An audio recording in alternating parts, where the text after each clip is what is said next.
Fanolanana mirongatra antony maro no mahatonga azy.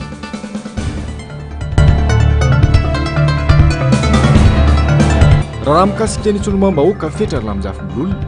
eny ampilatana ny vondron'ireo parlemantera maneran-tany.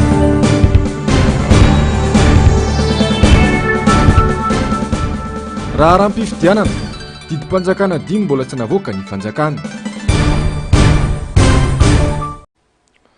Anterina ny arahaba tompoko lahy sy tompoko vavy tonga soa ianao ato anatin'ny fotoana ny fampahalalam-baovao amin'izao. Ariva izao manasa anao mpanajana sy ampitiavana indray ny tenako hanaraka izany hatramin'ny farany. Tato ato dia mirongatra ny trangana fanolanana zaza tsy ampy-taona. Efatra isan'andro ny fitoriana tonga eny anivon'ny tribonaly raha ny fanadihadiana. Tsy afa-misaraka amin'ny asa ratsy isan-karazany indrindra ny fanolanana miseho amin'izao fotoana izao ny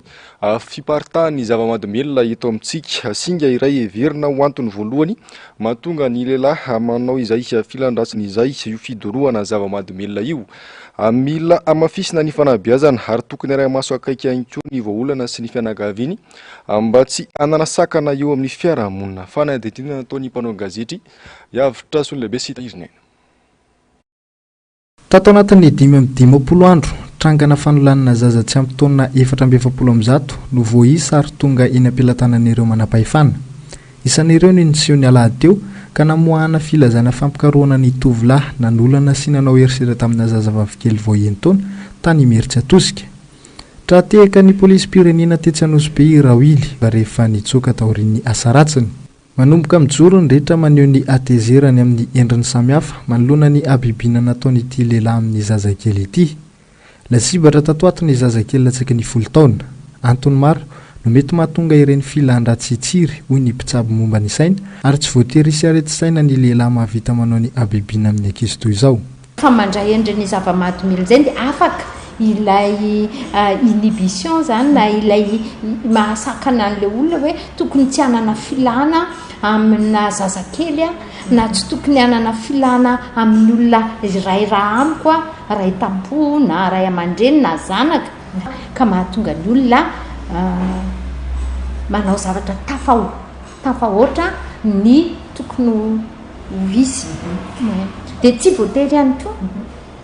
ho hisy an'izay zavatra izay fa mety misy antony ara-pahasalamana ihany dia izay tokony hojeren'ny mpitsabo.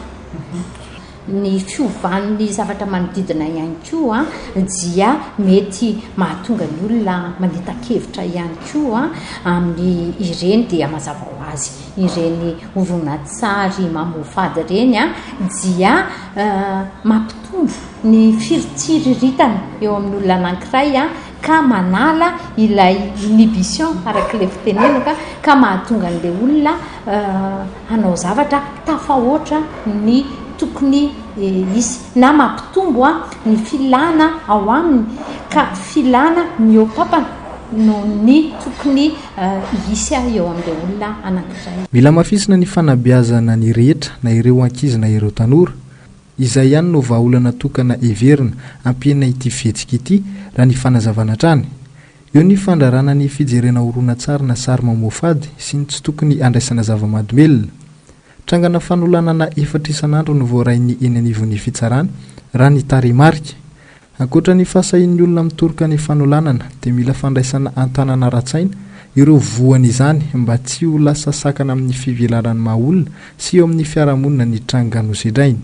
Dia tsara ny resahany ny izany zavatra izany mba tsy ho tapenam-bava ireny olona voaolana ireny fa ho ampiana sy ho karakaraina fa mba hieny ny voka-dratsy hiantra amin'ny hoavin'ny ireny olona ireny satria raha voaray an-tanana izy ireny dia misy fanampiana afaka atao mba hanamaivanana ny fiatraikany ara-tsaina indrindraindrindra ny fiatraikany ara-batana moa iny dia efa raisin'ny dokotera an-tanana fa ny fiatraikany ara-tsaina na eo amin'ilay olona voaolana na eo amin'ny fianakaviana dia ilaina fanohanana izy ireny. Ratsy ivona no laviny teo anivon'ny fitsarana avy momba lalam-pandrenina ny fampiarana ny lalàna famaizana izay famitsirana ireo mpanolana zaza tsy ampy taona taorian'ny fanamarian'ny Amnesty International ny laza fa tsy mifanaraka amin'ny zon'olombelona iny lalàna no laniany mpanao lalàna roa tontiny. voasoso tanteraka koa nefa ny mahaolony zaza na ny olona iray niarany fanolanana ary misy fiatraikany ara-tsaina sy ara-batana mandritra ny fotoana tsy voafaritra izany. Araka ny voalaza ny 2,3 ao amin'ny fehezan-dalàna famaizana samy asa anterivozana ny sazy miandry ny mpanolana sy ny manandrana anolana. Faritan'io andin'io fanolanana ny firaisana aranofo na inona karazany natao tamin'ny olon-kafa tamin'ny alalan'ny herisetra, fanerena, fandrahonana natampoka. Misy sokajy roa ny fanolanana araka amin'ny faninasaziana azy. Ho an'ny eloka bevava dia misy azy anterivozana 5 taona hatramin'ny 20 taona raha toka zaza 12 taona no midina ny voaolana, na koa vehivavy vita fa mitondra vohoaka na fantatra ilay mpanolana ny fisian'ilay vohoaka. Eloka tsotra misy azy 5 taona hatramin'ny 10 taona kosa ho an'ny tranga fanolanana ankoatra io voalaza ny sazy voalohany io. Na misy aza ny fanatsoahana ny fitoriana ataon'ireo mpitory dia mitoetrany ny fanenjehana ataon'ny fampanoavana. Fa antony maro no tena mahatonga ny firongatro fanolanana eto amintsika io ho ny mpandinika raharaham-pirenena Iniasy Randriamamizafy. Izany ny tsy fandraisan'ny fanjakana fepetra amin'ny fiparitahan'ny sary mamofady sy ny fivarotana baranany ireny fanafody mampienjana filaina ireny. Tsy mahafantatra ireo tena fototry ny olana ny fanjakana ka lasa mandray fanapa-kevitra tsy ampiverana ho ny fanazavany ny antsiprian'izay ary. Ireo mpitondra fanjakana no olana voalohany eto amin'ny firenena mandeha anjambany fa tsy mahafantatra ny tokony atao momba ny atao hoe fitantanana firenena. Misy antony mahatonga rongatra ny fanolanana eto amintsika, saingy tsy mahamaika ny fanjakana ny amantatra ny tena fototry ny olana fa tonga dia lalàna famaizana no atao. Raha tsy ny fototry ny olana aloha no fantarina dia sarotra ny amahy olana io, hoy Dr Iniasy Randriamamizafy raha naneho-nevina manoloana ny firongatry ny fanolanana. Tsy vita ny resaka ambony latabatra fotsiny hoe ampy izay ny herisetra sy ny fanolanana fa mila asa mivaingana izany, hoy ny fanazavany. Ny mampirongatra be ny fanolanana dia reto: voalohany drogy. Ny drogy tsy resaka rongony sy roro ihany fa eto Madagasikara tsy mahamenatra amin'ny teny ity feno mpivarotra eran'ny lalana sy anaty Facebook ihany hoe mivarotra mampienjana filaina, mampienjana filaina mandritra fotoana lava be, malava filaina. Dia ireny nge amidy fatany ihany nge le zavatra dia mihinana an'ireny le olona ankoatra ny roro sy ny namany ka mienjana filainy dia tadiaviny ihany izy hitany amelezana iny ihany. Zany efa fakteur anankiray mampitatra be an'io fa tsy jerevany fanjakana fotsiny zany. Hatramin'ny mpivarotra mangidy dia samy teny aminao hoe ity mavelona anatiny, alao teneniko dia avoay amintsy hoe mavelona anatiny maninona fa misotro an'iny le olona velona ho azy any anazy eny an-dalana zay tratrany any retany any an-daola eny. Izany efa anankiray zay. Faharoa, any anatin'ny tabajotra serasera ny Facebook io feno fivarotan-tena ao, vao mijery ianao, vao manokatra ny kôtonao story olona miboridana ny hitanao eo. Any anatin'ny tabajotra serasera feno any fivarotana film vetaveta tsy misy limity fa teneny ohatrany hoe zazakely, alika, omby, inona lehilahy, vehivavy ary arivo ariary dia efa mahazo an'le izy. Anaty Facebook tsy misy fepetra mihitsy ny raisin'ny fanjakana eo, izany tsy mahazo manao an'io, izany tsy afaka mijery an'io. Zany nge zava-doza mitanga amin'ny daholo. Avy mijery an'iny le tanora everinao zany hoe ankizy lahy 12 taona na 12 taona mijery an'iny ao an-tranony eo dia inona no ataony? Anramany amin'izay hitany ihany nge izy. Tsisy fa hipetra raisin'ny fanjakana amin'izany ohatran'izany. Zany anisan'ny antony mampirongatra be ny fanolanany daholo. Ataoko aty amin'ny fahatelo manaraka an'iny ny hira sy muzika ary ny dihy. Efa hira sy dihy vetaveta no atao eto Madagasikara. Zavatra tokony anaovana andraisana fepetra daholo zany rehetra. Amiko ny sazy tsy vahaolana fa conclusion fa ny vahaolana na solution dia mitady hoe inona ny antony mahatonga n'ity zavatra ity ohatran'io dia iny ihany hitondrana vahaolana na fandraisana fepetra entitra. Tsara trany ny mampatsiahy fa ny volavolan-dalàna laharana fa aotra roa atsipika 424 tamin'ny 420 ny volana janoary 424 no nanova sy nanomeny ny andininy sasantsasany amin'ny fehezan-dalàna famaizana mikasika ny fanolanana. Mifototra amin'ny famusirana ireo voaheliky ny fitsarana izany amin'ny ankapobeny. Mizara roa ny fomba famusirana: castration chimique izay voafetra ao anatin'ny 9 volana ny mahavositra ny voaheloka itsinjovana ny tsy fahafahany manolana, ary ny castration chirurgicale dia sazy mandra-pahafaty. Hoenjana koa ny sazy antra amin'ny mpamerikeloka izay iarany sazy anterivozina mandra-pahafaty miampy castration chirurgicale. Ireo mpanolana zaza latsaky ny 10 taona dia sazy anterivozina mandra-pahafaty. Raha eo anelanelan'ny foloka hatramin'ny 13 taona dia sazy anterivozina mandritra ny 15 ka hatramin'ny 20 taona antranomaizina. Ho an'ny tranga fanolanana zaza 13 ka hatramin'ny 18 taona dia manefa sazy anterivozina 10 hatramin'ny 15 taona ireo voaheloka. Tsy aivina fa mahatratra 900 no tratra ny fanolanana ny taona 2024 manerana nosy ary efa 470 sady izany hatramin'ny volana janoary 2024 no mankaty raha ny antotanisa avy amin'ny ministera ny fitsarana.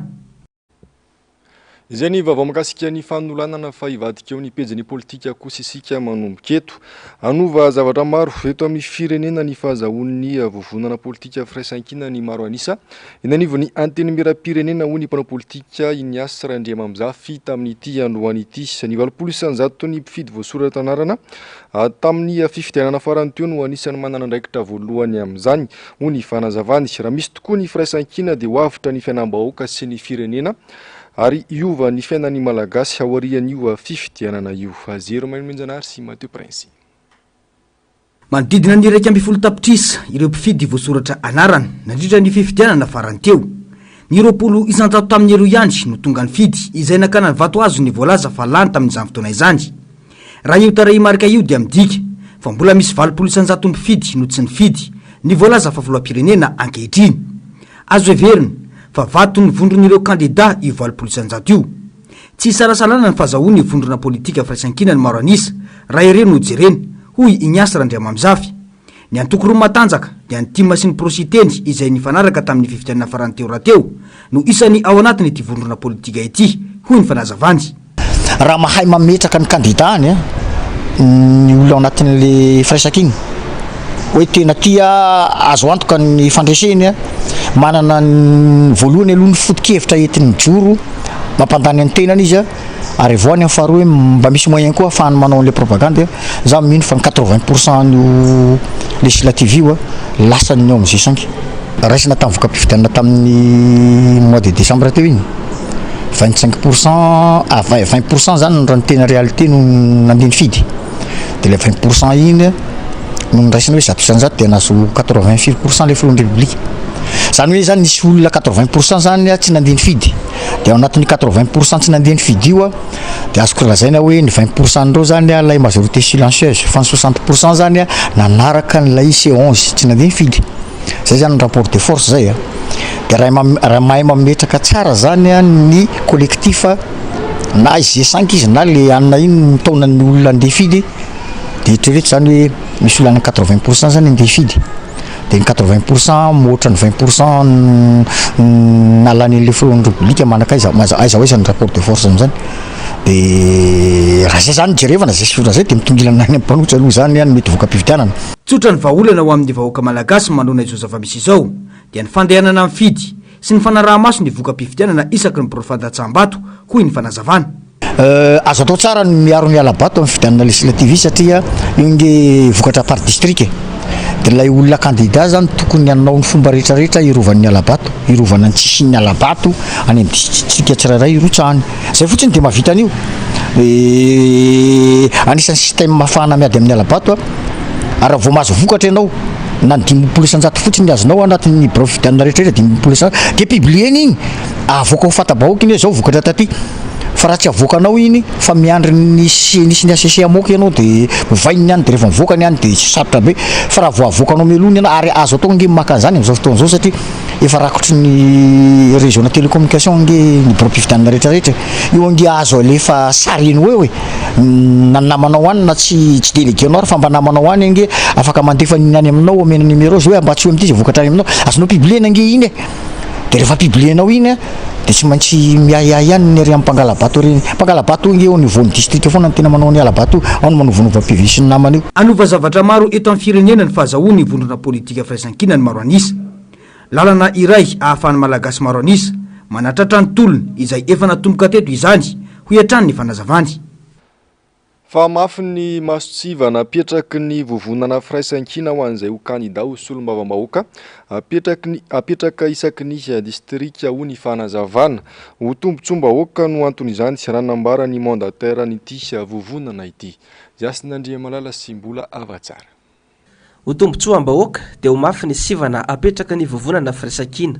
ho an'ireo kandida apetraka ho kandida amin'ny fifidianana solombavam-bahoaka.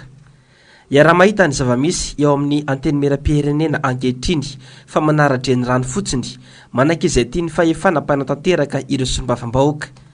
andrava izay fomba ratsy lasa fahazarana izay ny tanjon'ny firaisankina ka olona voninkiady ho an'ny vahoaka no atao kandida. Mitaky masotsivana mafimafy ihany anefa izay fisalorana izay hoe solombavam-bahoaka izay. Mba tsy ho solombavam-bahoaka ho mpanangatanana fotsiny na ho solombavam-bahoaka hideradera na hanome fisaorana ny mpanatanteraka fotsiny fa mba tena hoe solombavam-bahoaka natanteraka ny andraikiny amin'ny alalan'ny fitondrana ny itahitan'ny vahoaka sy ny fanaraha-maso ny asan'ny mpanatanteraka ary raha ny marina koa dia ny fanakanana nyreo mpanatanteraka ireo amin'io mety tsy fahombiazana amin'ny asa izay ho tanterahany fa tsy hoe mpitehaka fotsiny na anao fisaorana lava amin'ny ireo mpanatanteraka izay hita nefa ny amin'izao fotoana izao ny zavatra misy fa anatra ho an'ny vahoaka malagasy any angambany mahitany hoe manahoana moa izany hoe fananana maro anisy eny anivon'ny assemblée nationale amina fitovian-kevitra eo am-panatanteraka sy ny mpanao lalàna fa dia izao hitantsika izao hoe mandalo fotsiny ohatra ny taratasy makany amin'ny postra zay zavatra rehetrarehetra aroso fa tsy mba misy fanakanana na dia tsy mitondra tombotsoa ho any amin'ilay faritra na voafidy an'ireo solombavam-bahoaka ireo ary ka ny atao amin'ny firaisankina dia mametraka mihitsy an'izay masotsivana izay hoe mba solombavam-bahoaka afaka hitondra teny marina ny vahoaka izay ny fidy azy any amin'ny faritra misy azy ary afaka hitaky izay zavatra rehetrarehetra ho tanterahany mpanatanteraka mba ho tombotsoa ny vahoaka malagasy. Tsy aivina trany fa toy ny tolona izay efa natomboka no fandehanana amin'ny fidy satria fifidianana manakaiky vahoaka no atao ary tombotsoam-bahoaka no katsahina. Ny tanjona dia nilazaiko teo fanomezana ny tolona amin'ny fakana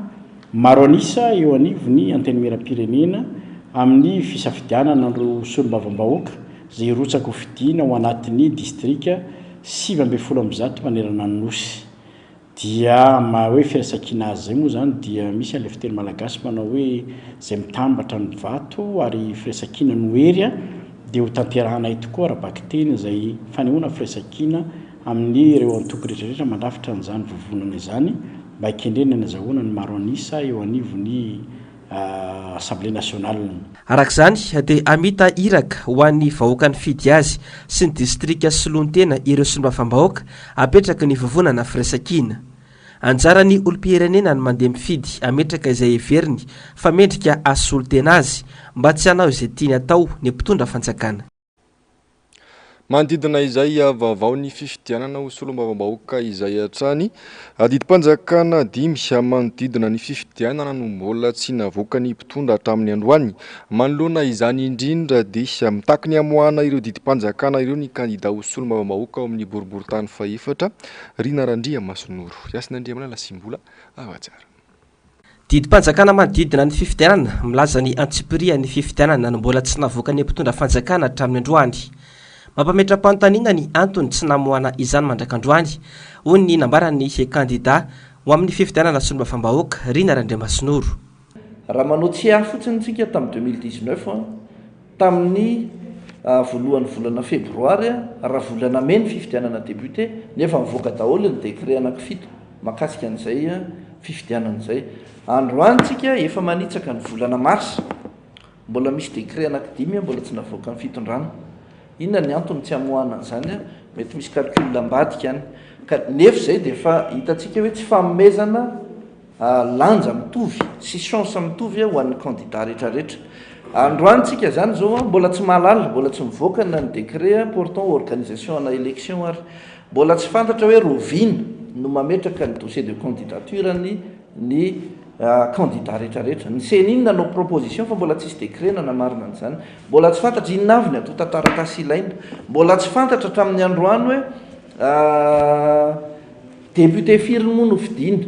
Manahoana ny circonscription ny zaraina sa tsy ny zaraina. Firy isaky ny distrika ny député ho fidina amin'izao mbola tsy mivoaka izany. Asa inona ny andrasana fa dia miandritsika aloha. Ankoatra izay dia hita mibaribary ny tsy fanarahan-dalàna ataon'ny mpitondra. Anisan'izany tena ataon'ny ministry ny aditany Tokely Justin ity. Raha ny feo mandesy ny sarin'ny paritaka tamin'ny tambajotra tserasera dia rotsaka ho kandida ho solombavam-bahoaka ity ministra Amperinasa ity. Tsy fantatra hatreto na fiara-panjakana na fiaran'olon-tsotra ity no petahana anarana sy sariny inga ministra ity. Ministra Amperinasa no manome lesona ka tsy tokony hifanometsiny sy anao mizana tsindrinila. Raha ohatra ny tsy fanarahan-dalàna ataon'ireo efa tsy mahagaga ary zay tsy tokony hosakana hoe tsy manara-dalàna reo dia tsy hanao nininontsika fa matoatsika hiditra amin'ity fifidianana ity a dia mijery ny fomba rehetra ihany koa tsika hiarovana amin'ny safidin'ny vahoaka mba isian'izay fahadiovan'ny fifidianana zay. Reny zavatra ataon'ny ministra reny zany any amin'ny toerana zay anaovany manao tournée a hoe ny sariny sy ny anarany mipetraka amin'ireny fiara reny tsy fantatra na fiara-panjakana reny na anazy manokana fa reny manamafy foana ny tsy fisiana neutralité amin'ny administration zany. Efa natomboky ny ministra iny zany zao a ny fametahana sary, fametahana anarana, famorina olona eny ankalamanjana sy eny an-dalana eny dia azagaga itsononareo zany zao a fa raha anao koa zay ety amin'ny fanoherana satria efa maro ny candidat efa fantatra koa ankehitriny hoe ianona ny candidat atsika atao amin'ity district ity na atao amin'ity arrondissement ity a dia azagaga tsononareo fa iroso koa zay amin'ny modely napetrakinareo iny a amin'ny fametrahana ny sarinay a amin'ny mety t-shirt ao ataonay a na amin'izay hotiana propagande ho ampiasainay zany a satria fiheveranay azy ety amin'ny fanoherana efa azo atao zany reny matonareo ministra mihitsy ny manatanteraka azy. Miandry izay fepetra araka ny lalàna ho raisin'ireo tompon'andraikitra isanambaratongany ny olo-pirenena satria mibaribary ny fandikan-dalàna raha tsy hiteny afa-tsy ny hoe tompon'andraiki-mpanjakana ambony amperinasa manao karazana fampelezan-kevitra mialohan'ny fotoana. Eo amin'izay pejy politika izay hatrany mijanona ho saritsary ny hatrany ny demokrasia eto Madagasikara raha toa ka mbola tsy misy ny fanorenana ifotony momba izany ho ny profesora Jean-Louis Rakotombo tamin'ity androany ity. Lalàna tamin'ny farepublika voalohany no ampiarina eto amin'ny firenentsika hatramin'izao ka isan'ny antony mamparisarisa ny fahalalàna eto amin'ny firenena ho ny fanazavany. Ny didim-panjakana laharana 80 tsipika 420 no isan'ny olana fototra ny tsy fahafahana maneho hevitra eto amin'ny firenena. Isan'ny nahatarafana fahalalana teto amin'ny firenena na dia nisy aza io lalàna io tamin'ny fitondrana ara-valomanana. Nanao hetsika ny kalalahana tsy nisy sakana ho an'ireo mpanao fihetsiketsehana na teo amin'ny kianjan'ny 13 Mey na teo amin'ny kianjan'ny demokrasia tamin'ny taona 2024 navelana naneho hevitra ankalalahana ny rehetra. Ny ordonnansa 80 tsipika 420 dia mametraka fa mila fahazahoan-dalana amin'ny mpanatanteraka ny firotsahana an-dalambe. Lalàna nipetraka tamin'ny androny tsiranana ary nampiasain'ireo mpitondra ankehitriny io hiarovana mafy ny fahefana eo an-tanany ka mahatonga ny mpitandro filaminana ampiasaina rehefa misy ny faneho-kevitra manohitohina fitondrana. Ordonnance 60-082 tamin'ny 1960 lalàna frantsay nampiarina eto 60-082. Io système io c'est un système verrouillé tsy ahafahanao mihitsy anao zavatra eto amin'ny firenena eto satria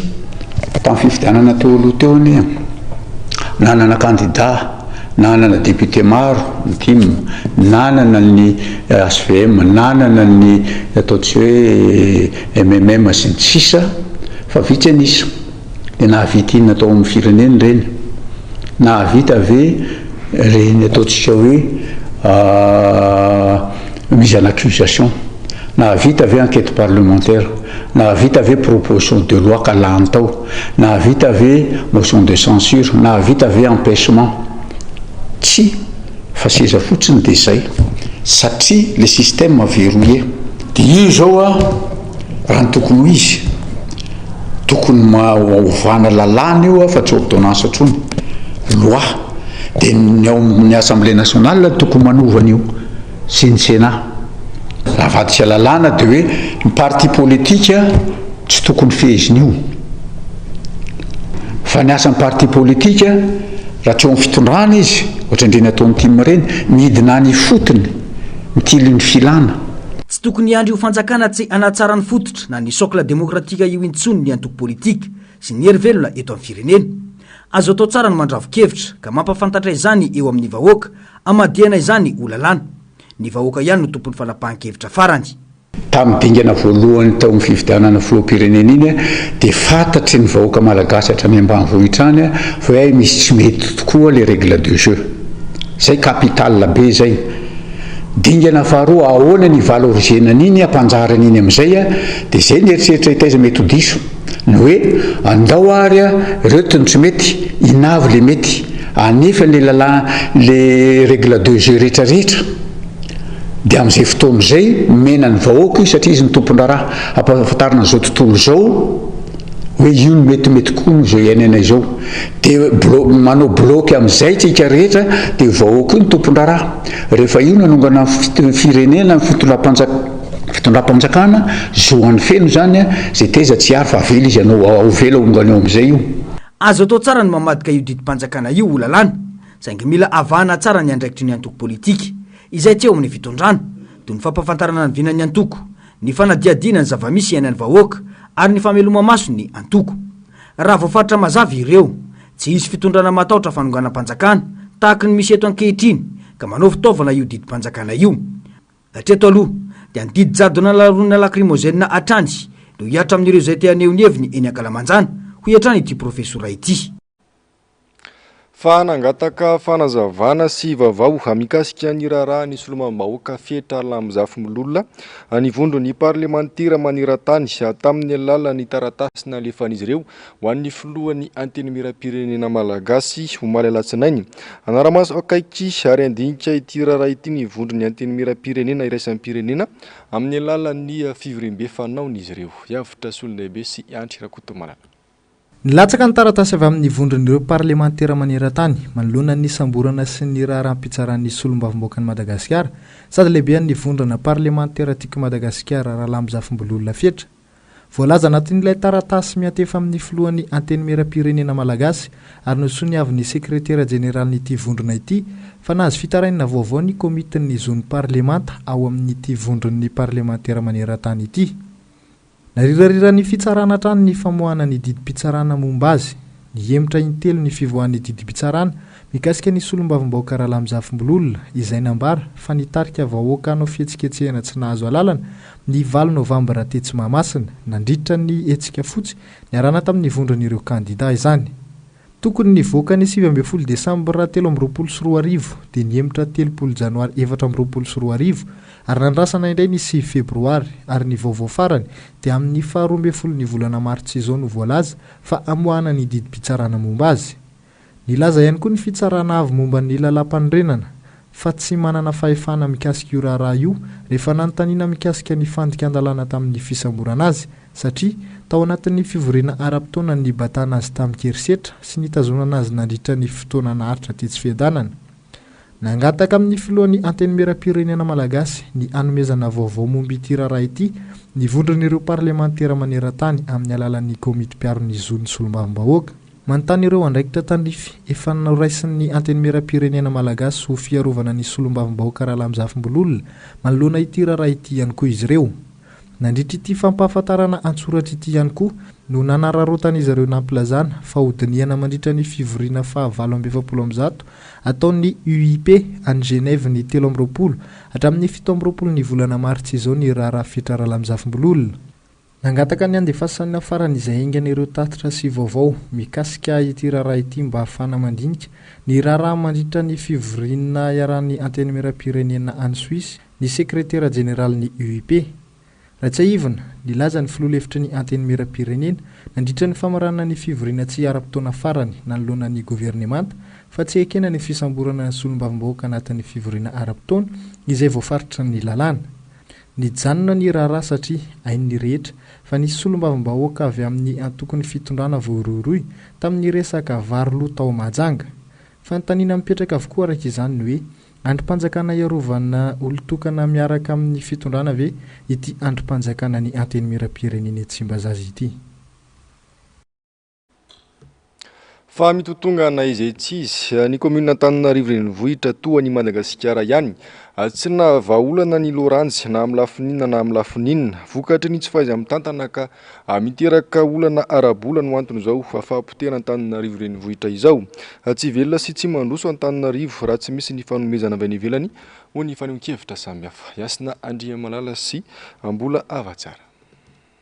tsy mandroso fa miantehatra lava amin'ny fanampiana sisany renivohitra Gasikara aty amin'ny taona 2024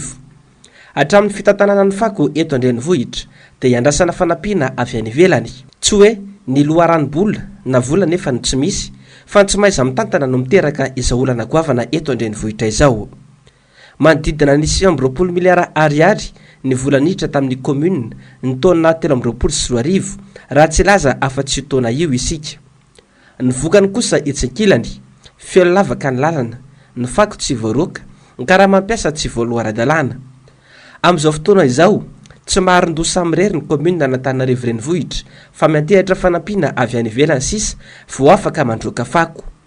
omaly izao ny filoham-pirenena no nitsabaka andraikitra nandray ireo fiarabe nomeny japonais tamin'ny alalan'ny jika ary velona tao indray ny kisehoseho zara aza misy isehoana mampalahelo raha toaka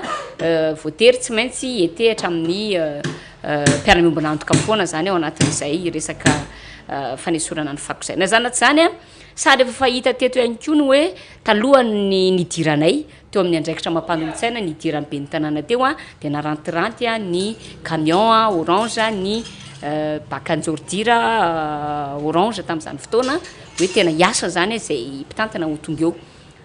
aiza nefa n'le izy tateoriana tohatran'ny tsy hita tsy tazana nakaiza avokoa ireny fitaovana ireny a ny tatitra tena voarainay aloha rehefa mba tafaresaka amin'ny nandritran'ny fotoana mba visy tamin'ny resaka hoe tompona rehetra teny eviny SMA dia hoe maty ny camion zay foana zany resahana dia voatery tsy maintsy manofa zay zany le resahana taminay a dia za manokana mampanolo-tsaina dia hoia hoe manana camion ihany ny commune ny vahaolana tsotra indrindra angambany dia ny fanamboarana ny camion ny commune mba hialana aloha amin'le fanofana manjavozavo tanteraka ny fomba fitantanana ny commune tao anatin'izay diam-taona izay tsy fantatra mazava hatramin'ny vola miditra ao anatin'ny commune no ofisian'ireo orinasa munisipaly izay natsangana ny olana eo anivon'ny commune urbaine Antananarivo a dia olana amin'ny resaka arabola fa misy ihany koa apiko ihany hoe olana ara-pitantanana izay a nitarika an'ireny fahasombany lalana ireny tsy faharovana ny fako ary indrindrindrindra tsy fahaloavana ny karamanympiasa ara-potoana satria tao anatin'izay efa taona sy tapan'izay dia tsy ny sasatra ireo mpiasan'ny commune ireo ny taraina indrindrindrindra fa mpiasan'ny SMA izay mandroaka ny fako eto amin'ny tanàna Antananarivo a tsy sasatra ny mitaraina ny amin'ny fahataran'ny karama ary nahatonga moa faraparany teo a saika fitokonana nataon'ny mpiasan'ny commune mihitsy moa izany a tranga izany totosa androany moa ny famindram-pitantanana tamin'ny fomba ofisialy teo amin'ny naina Andritsitoaina sy ny filohan'ny délégationna manokana Richard Ramanambitana manana folo andro ny PDS anadiovana Antananarivo ny fitaovana raha teo efa tonga dia samy andro ny mpanara-baovao araka izany dia miseholany ny endriky ny tsy fahombiazam-pitantanana eto amin'ny firenena ankehitriny ka mampitondra faisana ny vahoaka malagasy aprofon'izany ny fitantanam-bola gaboraraka sy ny fampanantenana pokaty atao amin'ny vahoaka malagasy ho nisy olomam-bahoaka Alain Ratsimazafy mitakezaka sy fanaisana ndraikitra avy amin'ny pirenena ny tsy virenina ny tranga toy izao intsony ny Andomiaratina sy Manorandria Malala mirarakopana ny fampanantenana sy fisehosehoana ataon'ny mpitantana ny tanàna Antananarivo vaovao milaza fa novazavatra ary manome folo andro anadiovana ny tanàna kely ny finoana ary ny fomba fiasa hatramin'izay ho nisy olom-bavam-bahoaka Ratsimazafy Alain fomba fiasa izay tsy nametraka ny laram-pamehana sy tsy misy fitonjovana ny mponina kely ny finokana ny fomba fiasan'ireo hatramin'izay satria ny zavatra misy hitantsika dia ao anatin'ny fisehosehoana ny betsaka fa le tena fanatanterahana asa zay mipakany amin'ny vahoaka dia hita hoe tsy tena mametraka ho laram-pahamehana n'izay tombotsoa ny vahoaka malagasy fa rehefa ho tonga kay ny sehatry ny fifidianana dia ilay mpitondra manana ny tedi-bola entina anatanterahana an'izany zay vao mody taitra entina ilazany zany a fa tsy mitsinjo velively a ny tena hoe ahasoan'ny vahoaka Antananarivo maharitra ny mpitantana fa mijery fotsiny an'le hoe atraiza ny fomba ahitany vahoaka Antananarivo saritsary-pahadiovana ao anatin'ny fotoana voafetra ahina ihany koa ho ity solombavam-bahoaka ity ny tsy azona famatsim-bola intsony avy amin'ireo mpamatsy vola vokatry ny fitantanana gaboraraka efa namaky-bantsilana ny fomba fampiasam-bola tsy mazava ataon'ny fanjakana malagasy ny fondrona eropeanina anisan'izany ny volanjato ny tapitrisa euro natokana ho fanamboaran-dalana akanefa tsy nahitam-bokatra amin'ny vaingana satria tapitra potika avokoa ny lalana na an-tanàna na lalam-pirenena amin'izao fotoana izao zany hoe ahina ny tsy azahoantsika famatsim-bola na mahazo fa zara raha mahazo sisa ao arina noho n'inona noho nylay goragora amin'ny lafim-pitantanana andrindrindrindra ny fiahahina mihitsy hoe raha sorabola ohatr' izao kosa tokony havita tetika asa maro kanefa ny ahitan'ny vahiny azy dia zara raha vita ny asa ary tsy mifanaraka amin'ny famatsim-bola zay omen'izy ireo ny asa zay vita zany a firy moa ny lalana nanoko anam-bola raha tsy ilaza fotsiny aho hoe ny RN13 nanomezana toky ange zao aiza ny fahavitany ampandalan nomety hoe nkitianao fa nyteny RN13 tsy vita nefa ny filoham-pirenena de nanambara fa tsy anao politika intsony izy raha tsy vita io lalana iny mamenatra nge zany ary ao anatin'ny fitaka sala am'izany foana ny ainan'le vahoaka malagasy ary firifiry moa ny lalana am'izao fotoana izao no tena ahitana an'izay fahampotehana tanterak'izay mila mahay mijery lavitra ny vahoaka malagasy hanao jery totika ny lasa ka hanapa-kevitra amin'ny ho avy ary andraindraikitra amin'ny raharam-pirenena vaovao avy any amin'ny faritra aloatra mangoriny kosa indray nanamafy ny tokony isian'ny firaisan-kina eo amin'ny rehetra ny filoha Marc Ravalomanana nandritra ny fidira mivantana tamin'ny alalan'ny Antso Antaroby nandritra ny fifampiarabana noho ny taona vaovao teo amin'ny antokotiko Madagasikara tao amin'ny tapany atsimo distrika Namparafaravola ny farany herinandro teo nandritra izany ihany koa no nandraisana ny toromarika sy hanampafantarana ny fitsangana ny vovonana firaisan-kina ny Rendrianarivony sy Ambiasambatona zaka ambom-piaona ny repikatrika ny antokotiko Madagasikara ao amin'ny tapany atsimon'ny distrika Parafaravola ny tao ampanefy ny farany herinandro lasa teo ankoatra ny fifampiarabana noho ny taona vaovao 2024 dia nanome toromarika ireo vahoaka ny sombam-bahoaka vaofidy tao Parafaravola Andriamatora Bekijana sy Lofery nambara tamin'io ihany koa nefa fijoroany vovonana firaisan-kina any anivon'ny distrika Parafaravola fa nandritra izany dia niditra mivantana ny filoha nasionaly ny antokotiko Madagasikara Andriamatora Marc Ravalomanana ary nanamafy ny tokony anamafisana ny firaisan-kina ho an'ny rehetra ary ny tokony anaranatrany ny toromarika avy aminy nametraka amin'ny fomba ofisialy le firaisan-kina manomboka zao a dia miaraka amin'ny firaisan-kina tsika nareo malala tokony atao a fampiasena ny candidat metakana mazava zao misy toromarika io malefa makany aminareo a dia samy manaraka tsazy zay baika me nidada ihany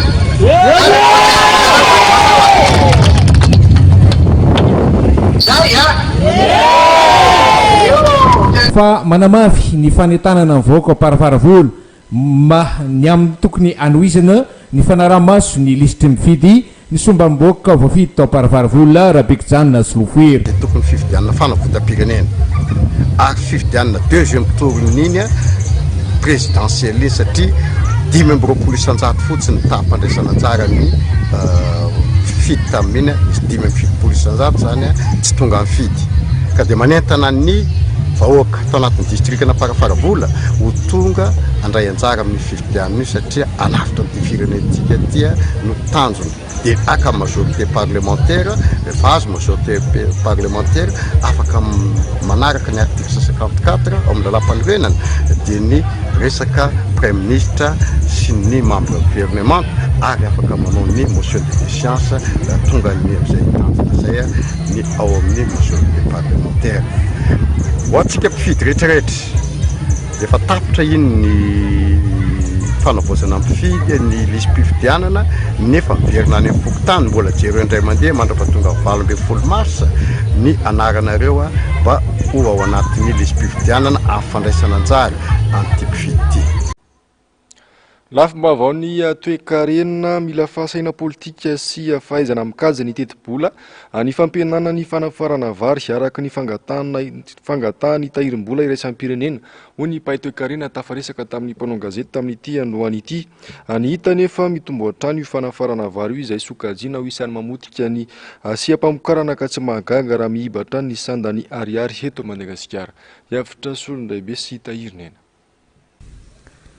arivo sy 5 sy ray hetsy taona ny varina farany Madagasikara ny volana janoary sy febroary tamin'ny taondasa raha 3 arivo sy ray alina sy ray hetsy taona mahery zany ho an'ny volana janoary sy febroary tamin'ny taona 2024 arak'izany dia nitombo 3 isan-jato teo ny fanafarana varina taon'ny Madagasikara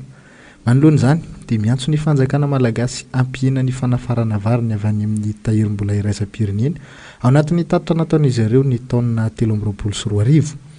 tsy vahaolana hitazonana ny vidim-bary eny an-tsena ny fanapahan-kevitra mikasika ny fampihenana ny hetra amin'ny vary afarana hoy ny Bretton Woods ny fototra tany amin'ny fanafarana vary ny fanjakana noho ny fampiroboroboana ny famokarana anatiny tao anatin'izay 10 taona farany izay Profonyizany ny fanambarana avy amin'ny ministerany industrie sy ny varotra ary ny fanjifana ny 4 febroary teo tany Tomasina nilazana fa tsy azo ialana ny fanafarana vary. Vao maika nefa ho sarotra ny amokarana raha tsy omendanja ireo mpamokatra. Hatreto aloha mitombo foana ny vary afarantsika zany ary raha ohatra zany FMI ny tenin'ilay hoe tokony ahena tsikelikely amin'izay na isorina le exonération amin'ny fanafarana vary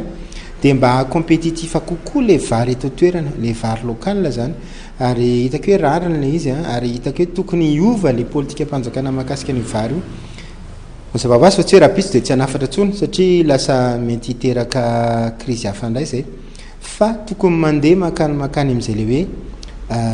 atao zany zay ahatonga le mpamokatra eto toerana ho motivé. Laharana fahatelo amin'ny famokarana vary aty Afrika isika raha ny fanadihadihana avoakan'ny agence Ecofin any amin'ny laharana fahavalo kosa amin'ny fanafarana vary. Azo tsaraina ny famokarana raha mifantoka kokoa amin'ny fampiroboroboana ny any ambanivohitra ny politika mpanjakana. Fa io fampitomboana ny velaran-tany fambolena io zany fambolem-bary ny resahako ny tena tokony tena ho atao be debe mihitsy raha andany vola zany dia any amin'izany satria rehefa mitombo velaran-tany dia mitombo azy zany vokatra sady manan-karena ho azy ny ambanivohitra ary rehefa manan-karena ny ambanivohitra dia le firenena mihitsy matanjaka ary tsy hoe ny ambanivohitra manko raha manan-karena tsy hoe nakahitana tatsy izy dia namidiny tatsy reny manko tsy tena mampitombo ny ari-karena amin'ny mari-karena azy zany fa spéculation fotsiny fa raha ohatra zany ny ambanivohitra hoe mitombo mifamokarana dia iny manosika ny économie miakatra ho azy iny fa tsy moramora iny ary mila fahasaina politika le izy mila fahaizana manao budget ihany koa amin'ny resaka loi des finances zany hoe ahoana ny tena hitantanana an'ity vola ty aiza ny alefa le izy tsy latsaky ny 700 tapitrisa dolara isa-taona ny vola avoakany Madagasikara amin'ny fanafarana vary. Io famoam-bola io no mamparefo hatrany sandam-bola ariary satria zara raha misy ny vola miditra fa ankoatra io dia mipaka amin'ny toekaren'ny sambatan'olona ny tsy fisian'ny famokarana mahasehaka ny malagasy rehetra. Dia le izy koa tsy tena hoe afaka ahenika ny Madagasikara zany le vary afarana reny dia mazava ho azy zany amin'izay toerana tsy misy varina farana dia tsy maintsy miakatra be vidin'le izy ary ny tena loza amin'izy igny dia le mpamokatra vary le tatsaha izy reny koa mividy vary rehefa tonga ny période de soudure mividy vary zareo satria tsisy vokatra zany hoe rehefa andehan'le to Madagasikara zany dia za ohatra mpamokatra vary dia mivarotra vary rehefa miakatra le vary dia mivadika vola iny dia avy eo indray rehefa tonga ny fotoana maitsoatra dia mividy vary indray dia mividy amin'le lafo be izany hoe zay le hoe fahantrana tokoa. Iaraha malala fa ny tantsano no mandrakitra ny maro isa amin'ny malagasy 7 tapitrisa raha te ahaleo tena ratsakafo isika dia mila mamokatra 4 tapitrisa taonina eo amin'ny 3 tapitrisa taonina ny fanjifana raha ny tombona ho an'ny tompam-karana 324 424. Ny lalana ireo lalam-piarina samihafa mifandraika amin'ny famokarana nefa dia nahinona fitarainana avokoa ankoatra ny vary mijaly ny sehatra ny lavanilina sy ny jorofo sy ny maro hafa tsy voatanisa. Maresaka avy any ivelany afaka milatsaka hofidiana amin'ny fifidianana filoham-pirenena ny volana novambra izao i Donald Trump raha ny fanapa-kevitra noraisin'ny fitsarana tampony Amerikanina omaly tsy manana lalana anaisotra ny kandida iray tsy handray anjara amin'ny fifidianana ny fanjakana ho ny fanamafisan'izy ireo. Iando miaratiana sy Manorandria Malala. Fandresena ho an'i Donald Trump nofoana ny fitsarana tampony Amerikanina omaly ny fanapa-kevitry ny fitsarana tao Colorado nanambara fa tsy mendrika ilatsaka hofidiana ny filoha teo aloha Donald Trump amin'ny fifidianana tao amin'ny ty fanjakana avaratra andrefana ity manoloana ny fandraisana anjara tamin'ny fanafiana ny Capitole ny taona 2024 mialoha ny Super Tuesday fotoana izay nomanana ireo kandida 5 anisan'izany Colorado ny fifidianana filoham-pirenena ataony 5 novambra ho avy izao no namoahan'ny fitsarana Amerikanina ity fanapa-kevitra ity. Nanamafy ireo mpitsara sivy tao amin'ny fitsarana tampony fa tsy manana lalana anaisitra kandida iray tsy handray anjara amin'ny latsabato amin'ny fifidianana filoham-pirenena ny fanjakana iray raha ny voalaza ny lalam-panorenana. Tsahifina fa noho ity filoha teo aloha ity izay voalaza ho nandray anjara tamin'ny fanafiana ny Capitole ny 9 janoary 2022 no antony natonga ny fanakana anazy tsy handray anjara amin'ny fifidianana filoham-pirenena. Fanjakana 30 no nitory an'i Donald Trump ho tsy tokony afaka hirotsaka amin'ny fifidianana ho avy io. fanjakana roa tamin'ireo 3 metraka fitoriana no naomby dia ny any Colorado sy Illinois any avaratra miandry ny fanapa-kevitry ny fitsarana tapiny mahalonjany ireo fanjakana hafa. Angasitrahana fenanao tompoko kilasy tompoko vavy niaraka taminay hatramin'ny farany atao ny mazatra dia ny fandarana aona marina sy ny fandarana Global News no harainao aorian'izao fampahalalam-baovao izao. Aorian'izay kosa ny horonan-tsarindry monsieur mitondra ny lohateny hoe Soatoko Noedine ny tena koa mametraka ny manapitafa tompoko kilasy tompoko vavy.